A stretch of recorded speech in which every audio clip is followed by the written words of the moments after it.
பொதுவா இருக்கிற ஒரு பார்வை இருக்கு. என்னன்னா, ஐஏஎஸ் எல்லாம் படிக்கணும்னா ரொம்ப செலவாகும்பா, ஐஏஎஸ் எல்லாம் படிக்கணும்னா ரொம்ப கஷ்டம்ப்பா அப்படின்னு இன்னைக்கும் சாதாரண மக்கள் சில பேர் நம்புறாங்க. அல்லது அப்படி அவங்க புரிதல்ல இருக்கிறாங்க. இன்னும் சில பேர் பள்ளிக்கூடத்துலேருந்தே படிச்சாதான்ப்பா அதெல்லாம் ஆக முடியும். நீ இவ்வளோ வயசாயிடுச்சு இப்போ எப்படிப்பா படிக்க முடியும்லாம் கேட்குறாங்க.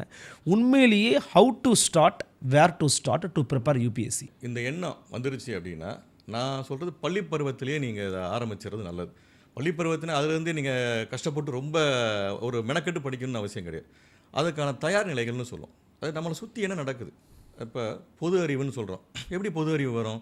சுற்றி நடக்கிற விஷயங்கள் தெரிஞ்சால் தானே வரும். ஆமா. இப்போ மாணவர்கள் வந்து அந்த பேப்பர் படிக்கிற ஹேபிட்ஸ், ரீடிங் ஹேபிட்ஸ்னு சொல்லும். ஓகே. அப்புறம் இந்த நியூஸ் சேனலு இந்த மாதிரி ஒரு பொது அறிவு சார்ந்த நிகழ்ச்சிகளை ஒரு கவனிக்க ஃபாலோ ஆரம்பிக்கிறது. பண்ணிக்கிட்டே வரணும். ஓகே. அதுக்கப்புறமா நம்ம படிக்கிற பாட புத்தகங்களை புரிஞ்சு நல்லா ஆழமாக படிக்கணும். சரி, அப்ளைடுன்னு சொல்லும். எப்பயுமே ஒரு விஷயங்கள் அப்ளிகேஷன் ஓரியன்ட். சரி, சும்மா தெரிஞ்சு வச்சுக்க மட்டும் கிடையாது, வாழ்க்கையில் அப்ளை பண்ணிப்பா அந்த ஒரு முயற்சியை முதல்லேருந்தே அவங்க டெவலப் பண்ணிக்கணும். இன்னொன்று, சீக்கிங் நாலேஜ் மட்டும் கிடையாது, சீக்கிங் ஆன்சர்ஸ்னு சொல்லும். இது வந்து தேர்வு முறை என்ன, விடை தேடுதல் தானே. அப்போ அந்த விடை தேடுற பழக்கம் உங்களுக்கு சின்ன வயசுலேருந்தே அந்த ஹேபிட் டெவலப் பண்ணிட்டாங்கன்னா அந்த ஓரியன்டேஷன் அதேமாரி மாறிடும். அப்போ ஆட்டோமேட்டிக்காக அவங்களோட பயிற்சியும் அந்த ரேஞ்சுக்கு வந்துடும். ஓகே. ஸோ இது நான் என்ன சொல்கிறேன், கேட்ச் தம் யங், இதுதான் வந்து யூபிஎஸ்சியோட ஃபார்முலா. அப்போ சின்ன வயசுலேயே அவங்க அதை ப்ரிப்பேர் பண்ணிட்டாங்கன்னா சின்ன வயசுலேயே சாதிக்க முடியும்.